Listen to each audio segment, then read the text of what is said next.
I thought what I'd do is run you through an A to Z of reasons I hate John Howard. And believe it or not, this took me 6 minutes to write. So if you've got better ones, by all means yell them out for the different letters. A is for Alexander Downer's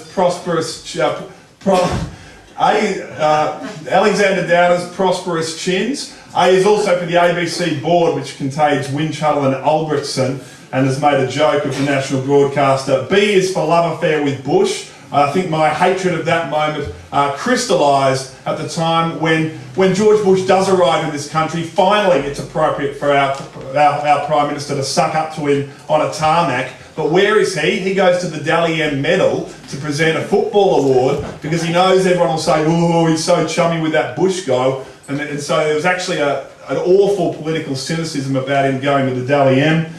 Children overboard for C. Cricket. I hate the way that he likes cricket because he doesn't. Downers' chins again get up for D, as does the death penalty, which they oppose when it suits them and they like when it doesn't. Electoral reform is for E. Of course, if you haven't changed your details or enrolled to vote, this magnificently democratic government, and let's face it, that's what we're bringing to Iraq, democracy.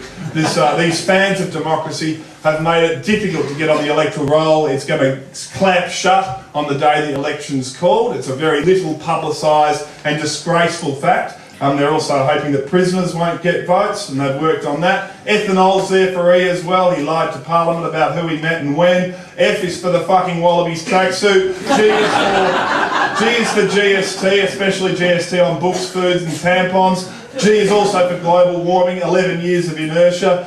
H is for Hicks, I is for the Iraq War and Indigenous policy. J is for Jeanette's waddle, Jeanette's smile, and Jeanette's hard-ass support for every evil policy the man's thrown up. K is for Kirribilli House, where I believe the Howards are living, so they can stay in Sydney until their now 30-year-old child finishes HSC.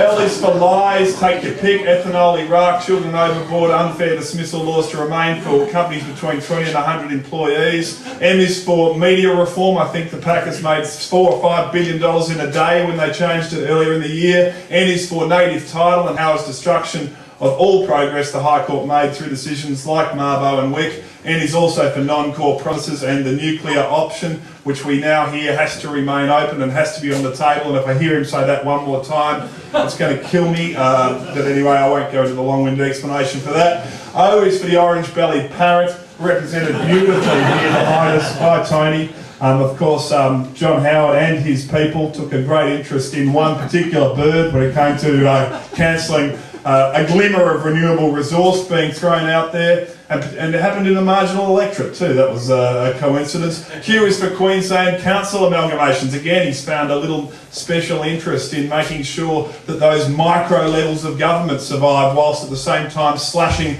power to such things as the states. R is for Ruddock and Reith.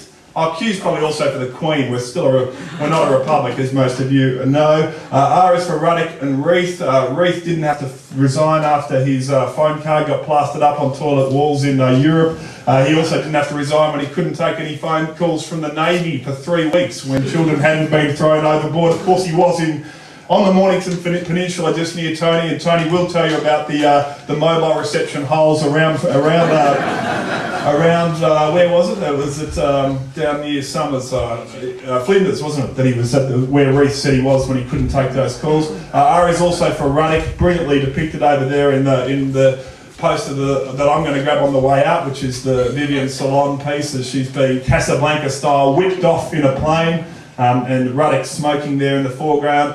He looks like the Emperor Palatine from Star Wars. It's a Tony Martin observation, who works just down the road, but it is true. There's also S for superannuation reform. If you've got 10 or 15 or $20 million and you manage to move it into super before June 30 this year, you can earn all your income tax-free for the rest of time. So that was a nice gift for a particular class in society. T is for Timor and the stealing of that country's wealth, with an ambit claim over the Greater Sunrise gas field and Tony Abbott and terror laws. U is for unlawful detention, take your pick, offshore refugee processing, David Hicks. We could even put Mohammed Hanif in there probably. V is for Vivian Solon, Again, I refer to that painting. W is for work choices and weapons of mass destruction.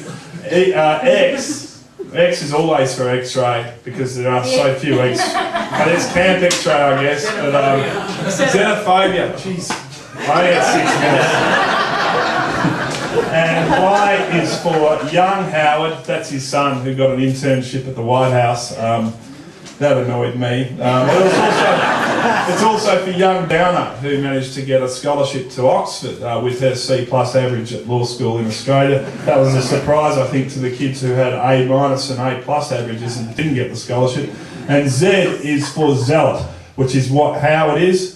And from the way I've gone on for the last 5 minutes, it's what I am as well.